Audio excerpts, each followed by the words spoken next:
Most expected topic आहे हा. मग राज्यसेवा असू दे किंवा संयुक्त परीक्षा असू दे, यावर नेहमी प्रश्न विचारले आहेत. चला तर बघूया. राष्ट्रीय लोकसंख्या धोरण 1976. तर बघा, 5व्या पंचवार्षिक योजनेच्या काळात आरोग्यमंत्री श्री करण सिंग यांनी 16 एप्रिल 1976ला या धोरणाची काय केली होती, घोषणा केली होती. आता हे 6 पॉईंट्स आहेत ते आपण एक एक करून बघणार आहोत. पहिलं आहे की लग्नाचे किमान वय हे स्त्रियांसाठी 18 वर्ष करण्यात आलं होतं आणि पुरुषांसाठी 21 वर्ष करण्यात आलं होतं. सेकंड पॉईंट की कुपोषण कमी करण्यावरती आणि स्त्री साक्षरता करण्यावर या धोरणाचा भर जास्त होता. तिसरा आहे की कुटुंब नियोजनासाठी वित्तीय मदत सुरू केली होती. म्हणजेच 2 अपत्यानंतर जर कुटुंबाने ही शस्त्रक्रिया केली तर 150 रुपये मदत मिळणार होती.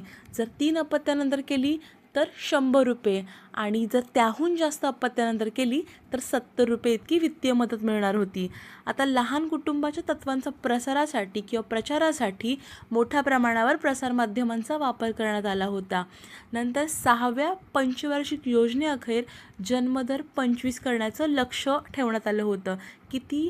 25 आणि 6व्या योजनेअखेरच लोकसंख्या वाढीचा हा वार्षिक सरासरी वृद्धी दर हा 1.4% आणण्याचं लक्ष ठेवण्यात आलं होतं. किती? 1.4. आणि हे पहिलं राष्ट्रीय लोकसंख्या धोरण 5व्या पंचवार्षिक योजना काळात मांडण्यात आलं होतं. आय होप हा व्हिडिओ तुम्हाला आवडला असेल. व्हिडिओ आवडला असेल तर चॅनलला सबस्क्राईब करायला विसरू नका आणि लाईक करा, शेअर करा. धन्यवाद.